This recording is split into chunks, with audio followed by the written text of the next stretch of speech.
Bonjour à tous. Aujourd'hui, nous allons recevoir une leçon de Binyamin, le plus jeune des Shvatim, la plus jeune des 12 tribus d'Israël. Nous savons que la terre d'Israël a été séparée entre les tribus d'Israël. Mais l'endroit du Beth Amikdash, lui, a été partagé entre uniquement deux tribus, Binyamin et Yehuda. Binyamin, lui, a reçu les endroits les plus principaux et les plus saints du Beth Amikdash, comme le Saint des Saints, où se trouvaient les tables de la loi, ou le Echal, où se trouvait la Ménorah, ou même le Misbéach, où tous les sacrifices étaient apportés. Ce qui est curieux, c'est que le Misbéach, l'autel, avait une estrade tout autour, ce qu'on appelle le Yesod. Mais du côté sud et du côté est, elle n'y était pas. La Gemara Yoma, dans Yudbet Amud Aleph, nous explique la raison, et nous dit que, étant donné qu'à cet endroit exact, il y avait une petite parcelle de territoire qui appartenait à Yehuda, et étant donné que le Misbéach ne devait pas se trouver chez Yehuda, mais chez Binyamin, donc aucune partie du Misbéach devait s'y trouver. La Gemara continue de nous dire que Binyamin, ayant vu ça par prophétie, par Ruach HaKodesh, a beaucoup souffert de cette petite parcelle qui ne lui revenait pas. Alors là, on aurait pu se dire, bon, ça y est, tu as reçu le Beth Amikdash, les parties les plus importantes, tu es la seule des 12 tribus qui a reçu la présence divine, arrête-toi là, ne demande pas encore plus, ne te plains pas du reste. Et pourtant, on voit que la réaction de Dieu était tout autre.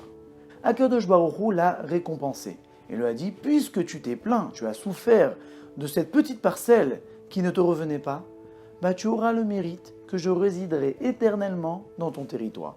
C'est pourquoi aussi bien à Shiloh que le premier temple, le deuxième temple et Bimera Biamino, le troisième temple, Dieu a résidé et résidera toujours chez Binyamin. Le Beth Amikdash se trouvera toujours au même endroit, le Kodesh Kodashim se trouvera toujours au même endroit. Donc le fait de demander le beurre et l'argent du beurre, c'est une bonne chose.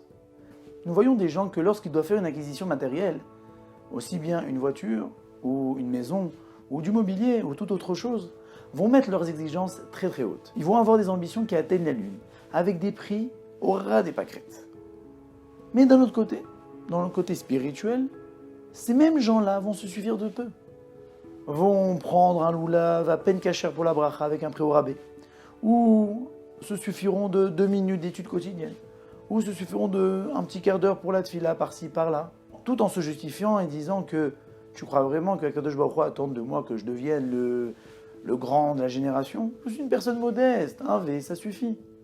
Alors pourquoi dans la matérialité le V ne suffit pas et il y a des ambitions qui atteignent des summums? Toute personne a des ambitions dans sa vie. Mais il faut juste savoir les placer au bon endroit. Et nous avons vu que de vouloir le beurre et l'argent du beurre est une bonne chose, mais dans la spiritualité. Et Akadosh Baruch Hu veut ça et récompense ça.